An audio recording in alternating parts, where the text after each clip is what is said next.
أعوذ بالله من الشيطان الرجيم. بسم الله الرحمن الرحيم. إن الذين كفروا سواء عليهم أأنذرتهم أم لم تنذرهم لا يؤمنون. ختم الله على قلوبهم وعلى سمعهم وعلى أبصارهم غشاوة ولهم عذاب عظيم. یہ سورت ہے سورہ بقرہ، اور اس کے کچھ فضائل ہیں. اللہ کے نبی صلی اللہ علیہ وسلم کا ارشاد ہے کہ سورہ بقرہ پڑھا کرو، اس لیے کہ اس کا پڑھنا برکت ہے اور اس کا چھوڑنا حسرت اور افسوس کا ذریعہ ہے، اور اہل باطل کا اس پر قابو نہیں چل سکتا، اور اہل باطل اس پر قابو نہیں پا سکتے. یعنی مطلب یہ ہے کہ جو شخص اس سورت کو پڑھے گا تو اس پر کسی بھی قسم کا جادو اثر نہیں کرے گا. اسی طریقے سے اللہ کے نبی صلی اللہ علیہ وسلم کا ارشاد ہے کہ جس گھر میں سورہ بقرہ پڑھی جاتی ہے اس گھر سے اللہ تعالیٰ شیاطین کو نکال دیتا ہے. اسی طریقے سے ایک اور حدیث ہے کہ جو شخص رات کو سورہ بقرہ کی 10 آیتیں پڑھ لے تو اللہ تعالیٰ اس رات میں اس کے گھر میں نہ تو جناتوں کو داخل کریں گے اور نہ ہی شیاطین داخل ہوں گے. اس سورت کی 10 آیتوں کی پڑھنے کی برکت سے اس گھر کے اندر اس رات میں نہ تو جنات داخل ہوں گے اور نہ ہی شیاطین داخل ہوں گے، اور اس کے گھر والے یعنی پڑھنے والے کے گھر والے نہ تو کسی مصیبت میں مبتلا ہوں گے اور نہ ہی کسی آسیب اور جادو کا شکار ہوں گے اس رات. اور وہ 10 آیتیں کون کون سی ہیں؟ 4 آیتیں تو شروع سے مفلحون تک ہیں، ایک آیت ہے آیت الکرسی اور اس کے بعد کی 2 آیتیں، تو 4 اور 3 7، اور 3 آیتیں سورہ بقرہ کی آخری آیت ہیں کہ اگر کوئی شخص ان 10 آیتوں کو پڑھ کر سوتا ہے تو اس کی یہ فضیلت ہے کہ اس کے گھر میں نہ تو جنات داخل ہوں گے اور نہ ہی شیاطین داخل ہوں گے، اور اس کے گھر والے ہر بلا اور ہر مصیبت سے محفوظ ہو جائیں گے. شروع صورت میں اللہ تعالیٰ نے متقیوں کا ذکر کیا تھا کہ شروع صورت میں اللہ تعالیٰ ان 20 آیتوں کے اندر، یہ 20 آیتیں ہیں لگاتار، ان 20 آیتوں کے اندر اللہ تعالیٰ 3 قسم کے لوگوں کا ذکر کر رہے ہیں. اور انسانوں کی 2 ہی قسم ہوتی ہیں، انسانوں کی 2 ہی قسم ہوتی ہیں، یا تو ایمان والا ہوگا یا وہ کافر ہوگا. پھر کافروں میں بھی 2 گروہ ہیں، یا تو کھلم کھلا انکار کرنے والا ہوگا یا پھر دل میں کفر کو چھپائے ہوئے ہوگا، اس کو منافق کہتے ہیں. جو کھلم کھلا انکار کرنے والا ہو اس کو کافر کہتے ہیں. تو اس طریقے سے انسانوں کی 3 قسمیں ہو گئی، یا تو وہ مسلمان ہوگا، ایمان والا ہوگا، مخلص اور پکا سچا ایمان والا ہوگا، یا پھر کھلم کھلا انکار کرنے والا ہوگا، یا تیسرا شخص وہ ہے اور تیسرا گروہ وہ ہے انسان کا کہ جو کھلم کھلا تو کفر کا اظہار نہیں کرتا ہے، کھلم کھلا تو اسلام کا دعویٰ کرتا ہے لیکن اندرونی طور پر اس میں کفر کو چھپائے ہوئے ہے. تو پہلے بیان ہو چکا ہے ان لوگوں کا جو ایمان لانے والے ہیں، اور پہلے گروہ کا بیان ہو چکا ہے. اب یہاں سے ان 2 آیتوں کے اندر ان لوگوں کا بیان کر رہے ہیں اللہ تعالیٰ کہ جن کا کفر کھلا ہوا ہے اور کھلم کھلا وہ قرآن کا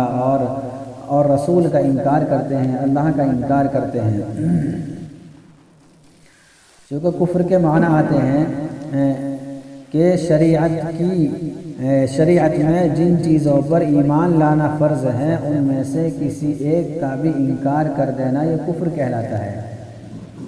یعنی اللہ کے نبی صلی اللہ علیہ وسلم جو دین ہمارے پاس لے کر آئے ہیں اور اس کا ثبوت قطعی اور یقینی ہے، ان میں سے کسی ایک چیز کا انکار کر دینے کا نام کفر ہے. ان الذین کفروا سواء علیہم اانذرتہم، بلا شبہ وہ لوگ جنہوں نے کفر اختیار کیا ان پر برابر ہے کہ آپ ان کو ڈرائیں یا ان کو نہ ڈرائیں، یہ لوگ ایمان نہیں لائیں گے. اللہ تعالیٰ نے ان کے دلوں پر مہر لگا دی ہے اور ان کے کانوں پر، اور ان کی آنکھوں پر ایک پردہ ہے، وَلَهُمْ عَذَابٌ عَظِيمٌ، اور ان کے لیے بڑا عذاب ہے۔ إِنَّ الَّذِينَ كَفَرُوا سَوَاءٌ عَلَيْهِمْ، کہ بلا شبہ وہ لوگ جنہوں نے کفر اختیار کیا ان کے لیے برابر ہے یا ان کے حق میں برابر ہے کہ آپ ان کو ڈرائیں یا نہ ڈرائیں۔ یہاں کفر سے مراد، کافروں سے مراد وہ لوگ ہیں جو اللہ تعالیٰ کے علم میں کافر تھے، ورنہ اس آیت کے نازل ہونے کے بعد بہت سارے لوگ ایمان لائے ہیں۔ اس آیت کے نازل ہونے کے بعد بہت سارے لوگ ایمان لائے ہیں، تو اب اس کا مطلب یہ ہوگا کہ اللہ کے علم میں جو لوگ کافر ہیں، جیسے ابو جہل ہے، ابو لہب ہے، یعنی جو کفر پر ہی مرے ہیں، تو وہ لوگ، ان لوگوں کے حق میں آپ کا ڈرانا یا نہ ڈرانا یہ برابر ہے، یہ ایمان نہیں لانے کے۔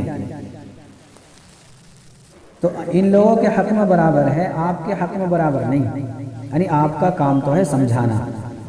آپ تو سمجھاتے رہیں، لیکن یہ لوگ آپ کی بات مانیں گے نہیں۔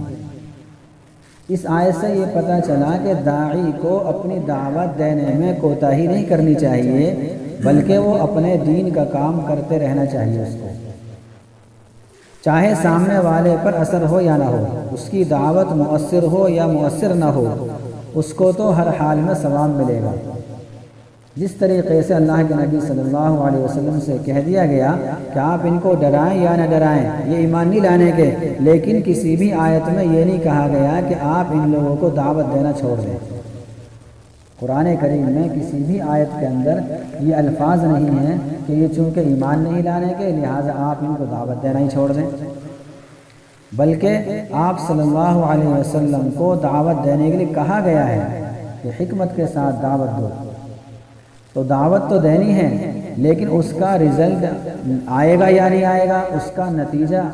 ظاہر ہوگا یا نہیں ہوگا، یہ داعی کے اختیار میں نہیں، بلکہ داعی کا کام ہے دین کی دعوت دینا، اور سامنے والے پر اثر ہوتا ہے یا نہیں ہوتا ہے یہ اللہ کا کام ہے۔ اس لیے ان لوگوں کے حق میں برابر ہے کہ آپ ان کو ڈرائیں یا نہ ڈرائیں، سواء علیہم، سوا، اگر یہ بات یہ ہوتی کہ آپ کے لیے برابر ہے، آپ ڈرائیں یا نہ ڈرائیں آپ کو ثواب نہیں ملنے کا، ثواب جب ملے گا جب لوگ ایمان لے آئیں گے، تو اگر یہ کہنا مقصود ہوتا تو پھر علیہم کے بجائے علیہ کا استعمال ہوتا، سواء علیہ، یعنی آپ کے لیے برابر ہے، یہ نہیں کہا گیا بلکہ ان لوگوں کے لیے برابر ہے، یہ لوگ ایمان نہیں لانے کے۔ کیوں ایمان نہیں لانے کے؟ اگلی آیت میں اس کی علت بیان کر دی ہے اور اس کی وجہ سمجھا دی ہے کہ یہ لوگ اس وجہ سے ایمان نہیں لائیں گے کہ اللہ تعالیٰ نے ان کے دلوں پر اور ان کے کانوں پر مہر لگا دی ہے۔ مہر کہتے ہیں اس چیز کو کہ باہر کی چیز اندر نہ جائے اور اندر کی چیز باہر نہ آئے، یعنی کسی بھی چیز کا منہ بند کر دیا جائے۔ اس کی ظاہری مثال آپ یہ دیکھیں کہ میٹر ہمارے گھروں پر لگا ہوا ہے، اس کو مہر لگی رہتی ہے، اس کو چٹ کی رہتی ہے کہ اگر کوئی اس کو کھولے گا تو پتہ چل جائے گا۔ مہر کیوں لگائی ہے؟ تاکہ باہر کی چیز اندر نہ جا سکے، یعنی اس کو کھول کر کوئی گڑبڑی نہ کر سکے، تو باہر کی چیز اندر نہ جائے، اندر کی چیز باہر نہ آئے، اور مطلب یہ ہوگا کہ ان کے دلوں پر مہر لگ گئی ہے، یعنی باہر سے ایمان ان کے دل میں نہیں جائے گا اور اندر کا جو کفر ہے وہ ان سے باہر نہیں آئے گا، کفر ہی رہے گا۔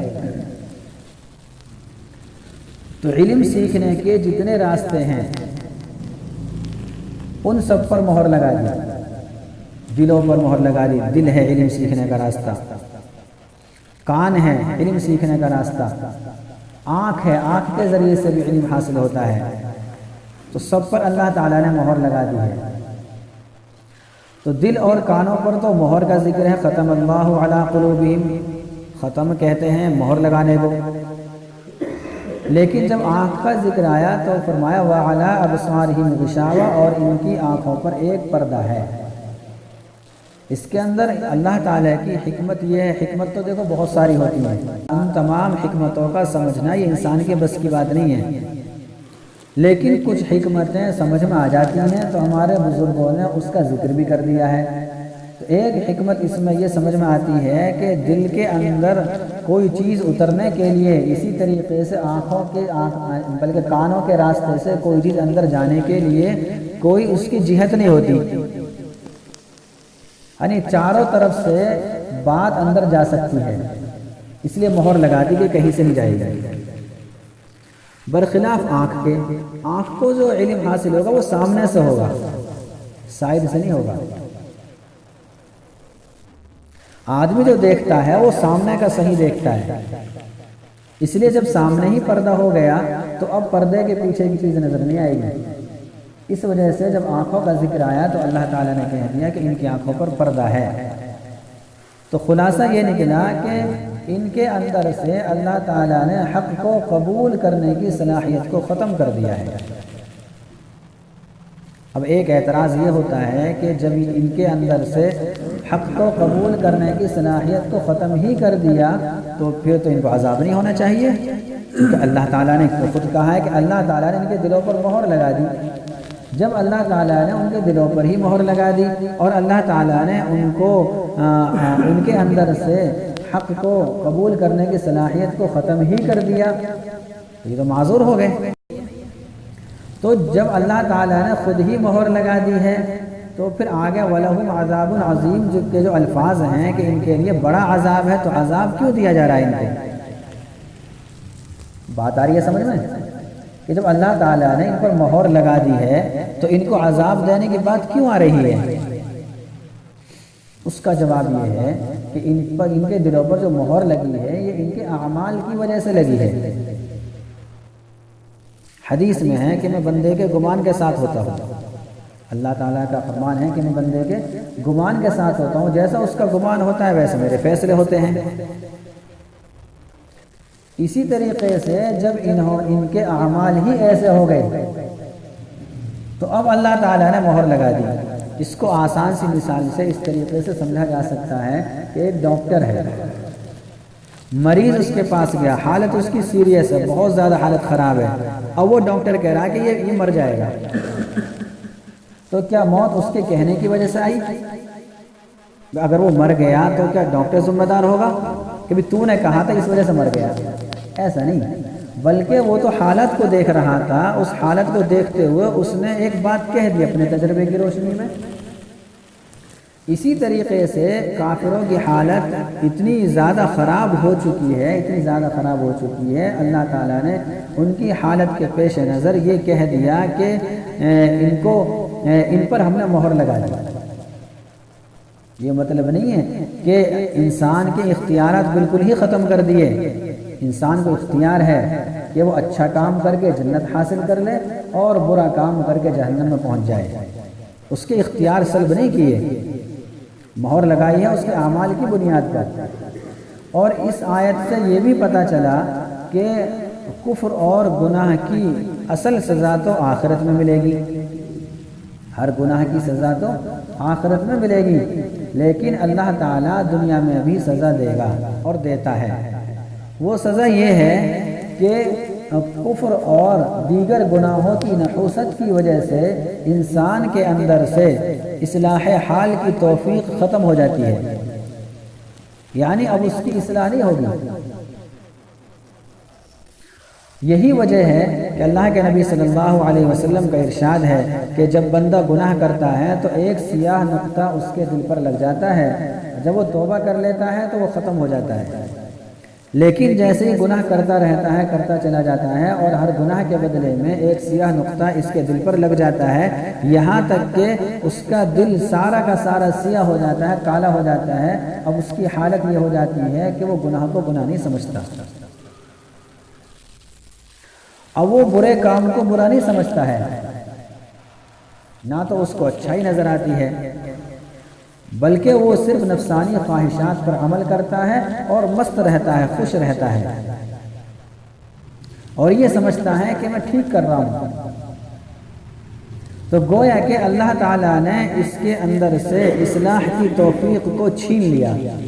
اسے احساس ہی نہیں ہو رہا کہ میں نماز نہیں پڑھ رہا، اسے احساس ہی نہیں ہو رہا کہ میں کتنے گناہ کر رہا ہوں۔ اب یہ بظاہر خوش نظر آ رہا ہے، کیوں نظر آ رہا ہے؟ اس لیے کہ اللہ تعالیٰ نے اس کے دل پر مہر لگا دی، گناہوں کی نحوست کی وجہ سے اس کے دل پر مہر لگ چکی ہے کہ اب یہ گناہ کر رہا ہے اور اس کو احساس بھی نہیں ہو رہا ہے۔ اب ہم ذرا اپنا جائزہ لے لیں ان آیتوں کی روشنی میں، اگرچہ یہ آیت کفر کے بارے میں ہے، لیکن دیکھیے قرآن کریم کا نزول اگرچہ خاص ہوتا ہے لیکن اس کا مفہوم جو ہوتا ہے وہ بہت عام ہوتا ہے، چونکہ قیامت تک کے لیے قرآن کریم نازل ہوا ہے۔ اب ہم ان آیتوں کے اعتبار سے اور ان آیتوں کی روشنی میں ہم ذرا اپنے گریبانوں کا جائزہ لیں اور اپنے گریبانوں میں جھانک کر دیکھیں کہ ہماری قوم اور ہمارے مسلمانوں کا حال کیا ہے۔ کہ گناہ کرتے ہوئے احساس ہو رہا ہے تب تو اچھی بات ہے، اور احساس کی علامت یہ ہے کہ وہ اس گناہ سے توبہ کر لے گا، آئندہ اس گناہ کو نہیں کرے گا، یا کرے گا تو پھر توبہ کر لے گا۔ لیکن اگر ہم دیکھ رہے ہیں کہ مستقل وہ گناہ کر رہا ہے، گناہوں پر اصرار ہوتا جا رہا ہے، اسے احساس تک نہیں ہو رہا، تو اب ہم یہ سمجھ لیں کہ اللہ تعالیٰ کی طرف سے اس کے دل پر مہر لگ چکی ہے۔ یعنی اب اس کو حق بات سمجھ میں نہیں آتی۔ کوئی اگر اس کو حق بات سمجھاتا ہے تو اس کو برا لگتا ہے اور اس کو الٹا سیدھا جواب دیا جاتا ہے، لیکن سمجھانے والے کو یہ دل میں خیال رکھنا چاہیے کہ میرا کام سمجھانا ہے، چاہے اس کو اثر ہو یا نہ ہو مجھے ثواب ملے گا۔ جیسا کہ اللہ تعالیٰ نے اللہ کے نبی صلی اللہ علیہ وسلم سے کہہ دیا کہ آپ سمجھائیں یا نہ سمجھائیں آپ کو تو ثواب پورا ملے گا، اور آپ تو کرتے رہیں اس کام کو۔ یہ لوگ ایمان نہیں لانے گے، اس لیے کہ ان کے دلوں پر تو ہم نے مہر لگا دی ہے۔ ان الذين كفروا سواء عليهم انذرتهم ام لم تنذرهم لا يؤمنون، بلا شبہ وہ لوگ جنہوں نے کفر اختیار کیا ان لوگوں کے حق میں برابر ہے کہ آپ ان کو ڈرائیں یا نہ ڈرائیں، یہ لوگ ایمان نہیں لائیں گے۔ ختم اللہ علی قلوبهم وعلی سمعهم وعلی ابصارهم غشاوہ، اللہ تعالیٰ نے ان کے دلوں پر مہر لگا دی ہے اور ان کے کانوں پر مہر لگا دی ہے اور ان کی آنکھوں پر ایک پردہ ہے۔ وَلَهُمْ عَذَابٌ عَظِيمٌ، اور ان کے لیے ایک بڑا عذاب ہے۔